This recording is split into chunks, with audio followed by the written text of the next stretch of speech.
Come up, Julian! We told our kids is not to get in the playoffs. That would not be good enough. Our goal is to get in the playoffs and win the playoffs. And when you're doing that, then you think back, you're probably pushing for a district championship, and then once you get in the playoffs, anything can happen. Before you know it, you're playing the state semifinals. Coach Eddie Hesseltine begins his second season at Corpus Christi King with confidence. The Mustangs finished 4-6 overall in 2009, playing in a district with state powerhouses Wagner and Converse Judson. With the 2010 realignment, Corpus Christi schools King and Carroll moved to the 28 5A, but so do the Southwest Dragons, who have a Week 9 matchup hosting Hesseltine's Mustangs.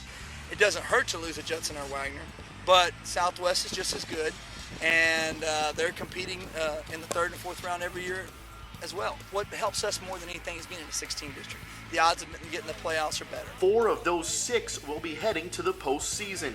King's playmakers hoping to get the Mustangs to the bracket include the illusionist, Des Rodriguez. Desi Rodriguez is the type of kid that once he gets the ball in his hand, you never know.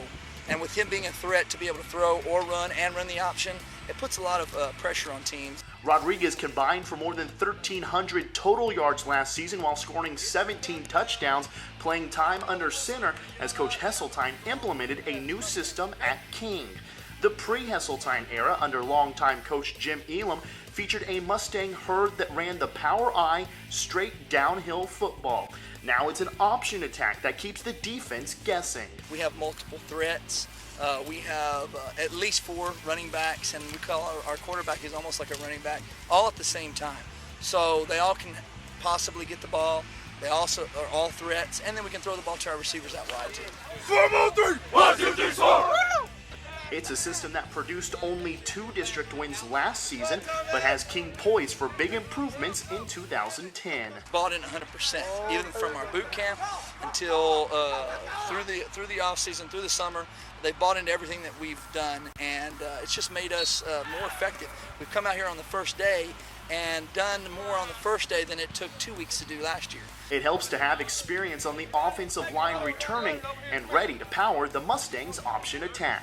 Being quick off the ball and being quick with your feet and getting your buck and helping the center or the tackle if they need help and then going and breaking off the linebacker as fast as you can. That's junior guard Raymond Garza. All summer we've been working out and in the summer program in the weight room, and now that we finally got a helmet on, it's you just can't wait to get the pads on. Raymond is going to be a guy that we're going to be able to power behind. He's only a 15-year-old kid. He's a big 15-year-old kid and has a lot of growing to do. But he matured last year as a sophomore, getting to play and starting about eight games. And so now we look for him to be one of our better linemen and lead our team.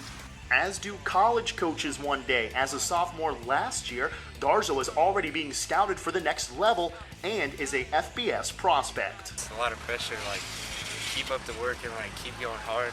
The hard work will open up holes for running backs Brandon Harris and Rudy Alonzo. Harris takes over at the starting slot A-back position, while Alonzo will assume fullback duties since adding 20 pounds in the offseason, all that while maintaining his speed.